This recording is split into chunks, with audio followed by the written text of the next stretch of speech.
আমাদের টিমের মধ্যে বন্ডিং খুব ভালো ছিল, সেই বন্ডিংয়ের জন্যই আমরা জিতেছি ইনশাল্লাহ। গতবার বলেছিলেন ট্রফি নিয়ে লঞ্চে করে বরিশাল যাবেন, কিন্তু কোনো কারণেই যাওয়া হয়নি, এবার যাবেন কিনা, গেলেও কবে? ইনশাল্লাহ আমরা চিরেই যাব, এবং আমার মনে হয় আমরা আজকে তো 7 তারিখ, ইনশাল্লাহ আমরা 9 তারিখে বরিশালে যাওয়ার সম্ভাবনা আমাদের রয়েছে। And how will go still we don't decide. আমরা হোটেলে যাব, তামিম, মাহমুদ, রিয়াদ, মুশফিক, ফুল টিম আমরা বসবো, then will decide how will go. And আমরা আমাদের প্রোগ্রামটা কী হবে, টোটাল প্রোগ্রামটা কী হবে। অ্যান্ড আমরা মিন টাইম আমরা কমিশনার স্যারের সাথে কথা বলবো, ডিসি স্যারের সাথে কথা বলবো, দেন উইল ডিসাইড। জার্নিটা কি লঞ্চে করেই হবে? That's the reason I am telling that I cannot tell you now. আমাকে ডিসকাস করতে হবে তামিমদের সাথে, কারণ এখন ন্যাশনাল টিমের প্লেয়ার অত্যন্ত টাইট শিডিউলের মধ্যে রয়েছে। সো আমি জানি না যে তাদেরকে এত সময় আমি দিতে পারবো কিনা। আজকের যে জয়ের পিছনে কোন প্লেয়ারের আসলে বেশি ভূমিকা ছিল বলে আপনি মনে করেন? আমি মনে করি যে টিম জেলিংটাই ছিল সবচেয়ে বড় ভূমিকা। আসলে কে জিতালো কে হারালো এটা this is not the main things. আমাদের টিমের মধ্যে বন্ডিং খুব ভালো ছিল, সেই বন্ডিংয়ের জন্যই আমরা জিতেছি ইনশাল্লাহ। মিজান ভাই, বরিশালে 9 তারিখে যাচ্ছে শুনলাম, বেরিয়েছে। জি, 9 তারিখে যাবো ইনশাল্লাহ, যদি আল্লাহ বাঁচিয়ে রাখে 9 তারিখে যাবো। ইউসি অ্যান্ড আপনাদেরকে সবাইকে ইনভাইটেড, যে আপনারা অলসো 9 তারিখে যেন থাকেন।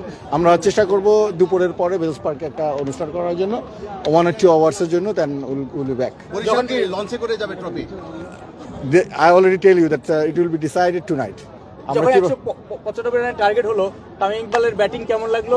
পাওয়ার প্লেটা যেভাবে খেললো, সে একেবারে পুষিয়ে দিয়েছে, যেটা দরকার ছিল সেটাই করেছে। এবং আমরা কিন্তু কখনোই বিহাইন্ড দ্য ম্যাচ ছিলাম না, অলওয়েজ অন দ্য ম্যাচ ছিলাম। সো আমি লিটল বিট নার্ভাস ছিলাম, but finally we win the game. And আমি কমফোর্টেবল বলবো না, এবং খেলাটা অত্যন্ত ভালো হয়েছে। এবং চিটং যে এত স্ট্রংভাবে কামব্যাক করতে পারবে, I never even imagine.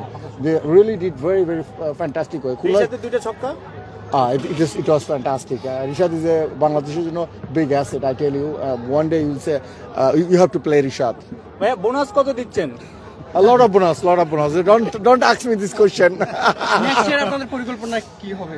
We have always different type of আমাদের যেই পরিকল্পনাটা যে গতবার যেটা ছিল এবার সেটাই রয়েছে, দেখেছেন তো। আমরা চেষ্টা করবো আমাদের প্লেয়ারদেরকে ধরে রাখার জন্য। এবং জি মিজান ভাই, বয়স্ক অনেকে বলে যে বয়স্ক দিক দিয়ে হয় না, কিন্তু ব্যাক টু ব্যাক 2 সিজনে দেখিয়ে দিলেন তামিম, মুশফিক, রিয়াদরা আসলে এক্সপেরিয়েন্স ম্যাটার করেন কিনা? অবশ্যই এক্সপেরিয়েন্স ম্যাটার করে, বা তার সাথে তারুণ্যও থাকতে হয়, যেটা আমাদের দলের মধ্যে রয়েছে। দেখেন আমাদের মধ্যে হৃদয় রয়েছে, রিশাদ রয়েছে, শান্ত আছে, lot of player is there. So আপনি মানে দুটোটার কম্বিনেশন না হলে কিন্তু আসলে হবে না। সো মানে আপনার অভিজ্ঞতার একটা দাম আছে। তামিম ইকবাল 22 গজে ক্যাপ্টেন্সি বা ব্যাটিং তো অবশ্যই সবাই দেখে, অফ দ্য ফিল্ডে ক্যাপ্টেন তামিম কেমন মোটিভেট করে, কেমন দলকে চাঙ্গা রাখে? আপনারা তো আমার ধারণার বাইরে থেকে দেখেন, he is really very good captain. And আপনি কল্পনা করতে পারবেন না হাউ সে দলটাকে যে জেলিংটা দিচ্ছে, সেটা মানে এই জেলিংয়ের জন্যই কিন্তু আমরা জিতে যাচ্ছি।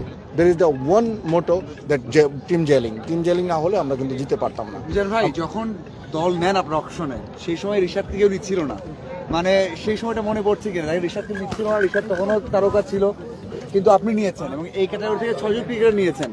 মানে ঋষাদকে তখন নিয়েছেন, কথা শুনতে হয়েছে, এখন লাস্ট ম্যাচে সে আপনাকে ট্রফি এনে দিল, কেমন লাগে এবং এখন কি মনে করছেন? অবশ্যই ভালো লাগে। দেখেন আমি তামিম, মুশফিক, মাহমুদুল্লাহ অলওয়েজ চিন্তা করি যে আমরা কিভাবে সবাইকে নিয়ে থাকতে চাই। যেমন আমরা দুজন প্লেয়ারকে কিন্তু কেউ ক্যাটাগরি থেকে ডাকছিল না, আমরা কিন্তু দুজনকে নিয়ে নিয়েছি।